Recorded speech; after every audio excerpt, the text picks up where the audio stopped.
जहाँ 90 विधायक बैठ सकते हैं, जहाँ सारे अधिकारी जा सकते हैं, जहाँ 800 के करीब कर्मचारी विधानसभा में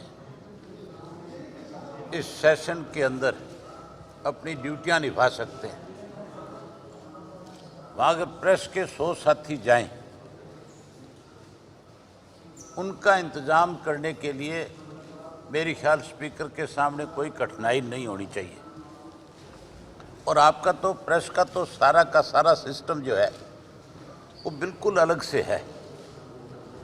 जरूरी नहीं कि आप सब लोग अंदर बैठ सकें, लेकिन बाहर जो गैलरी बनी हुई है उसमें भी सोशल डिस्टेंस के साथ आप लोगों को बैठाया जा सकता था। लेकिन इस सरकार ने जहाँ हर वर्ग के लोगों को परेशान किया है, वहीं प्रेस के साथियों को भी कैसे परेशान किया जाए, इसके लिए इस किस्म के फैसले इन्होंने लिए। आज मुझे जहां आपके साथ वहां प्रेस गैलरी में बैठ करके बात करनी चाहिए थी, वहां आप लोगों को भी दिक्कत है, कठिनाई है, और सरकार का जो फैसला है वो निंदनीय है।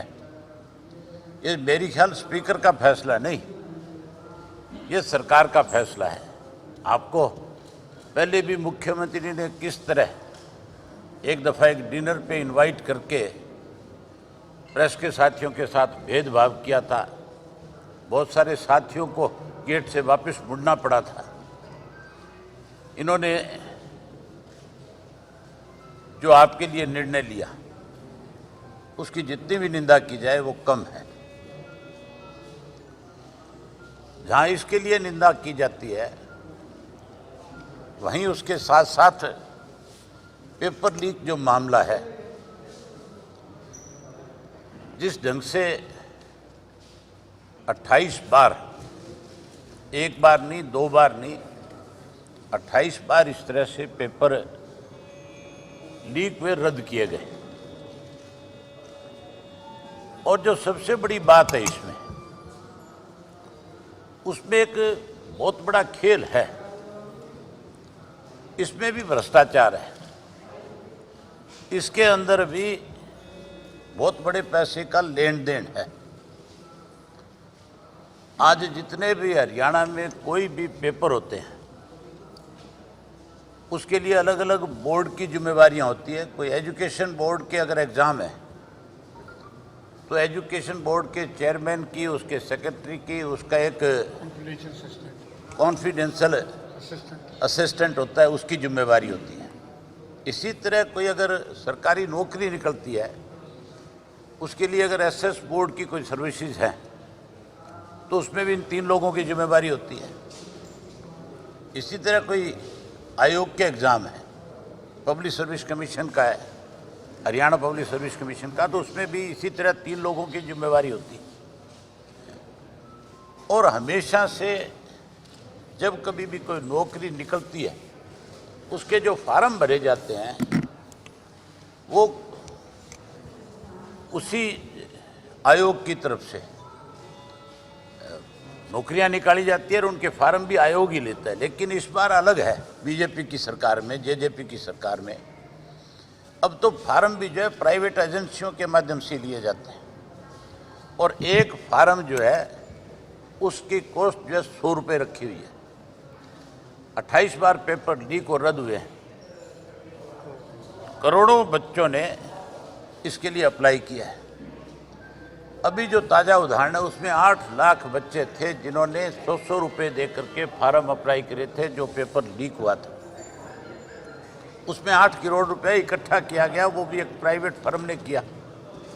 जो फर्म जो है सरकार की है, सरकार ने जिस फर्म को काम दिया उसका नाम है HKCL, गुजरात की कंपनी है। पंचकुला के बेस पंचकुला बना करके उसको चलाया जाता है।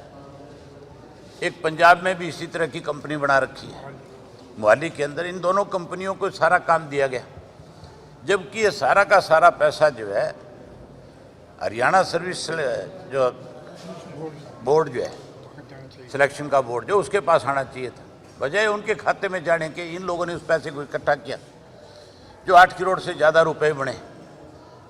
और फिर जो पेपर लीक हुआ उसके अंदर ऐसे लोगों के खिलाफ FIR लॉन्च करी गई है जिनका दूर दराज का वास्ता नहीं होगा। भाई पेपर जिन लोगों ने बनवाए सिर्फ उनको जानकारी है ना कि पेपर कहाँ से छप कर के आ रहा है, या तो बोर्ड के चेयरमैन को पता है या बोर्ड के सेक्रेटरी को पता है, और या फिर पेपर की जो जानकारी है जो कॉन्फिडेंशियल असिस्टेंट एक जो है उसकी जिम्मेवारी है। इन 3 लोगों को पता है कि आपने किस स्टेट में किस एजेंसी को पेपर बनाने के लिए दिया है, और जो पेपर बना है उसके जो क्वेश्चंस हैं, अगर आप उन क्वेश्चंस को पढ़ लेंगे तो और ज़्यादा हैरानी होगी। इस तरह के क्वेश्चंस दिए गए हैं जिससे पुलिस की भर्ती का कोई दूर दूर का वास्ता नहीं है। उनको पढ़ करके भी हैरानी होती है, हंसी आती है। ये जो 8 करोड़ रुपए इकट्ठा किया गया है, इस पैसे को सरकार में बैठे लोगों ने बांटने के लिए पेपर को लीक किया है। ये पैसा इन लोगों ने खाने का काम किया है। उन बच्चों के तो 8 करोड़ लग गए जो 100 रुपए के नाम से इकट्ठे किए गए।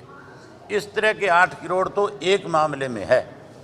अगर 28 को आप जोड़ करके देखोगे तो ये सैकड़ों करोड़ से ज़्यादा रुपया बनता है। सैकड़ों करोड़ से ज़्यादा रुपया इन लोगों ने खाने का काम किया। ये जो विपक्ष के लोग हाउस में बैठे हैं, पेपर लीक को लेकर के शोर तो मचाया था, लेकिन इस पेपर लीक के अंदर कौन लोग जिम्मेवार हैं उनके नाम नहीं लिए। उन्होंने इन एजेंसियों का जिक्र नहीं किया वहाँ पे, क्योंकि इन बेचारों को जानकारी नहीं है। ये तो पेपर लीक का मुद्दा भी इन्होंने तब विधानसभा में उठाया जब मैं गवर्नर के पास जा करके इन सारे इश्यूज़ के ऊपर महामहिम से कह करके आया कि इसकी इंक्वायरी हो, और इंक्वायरी करके जो लोग दोषी हैं उनके खिलाफ कार्रवाई हो। तब इनकी आँख खुली कि हमें भी इस पर शोर मचाना चाहिए।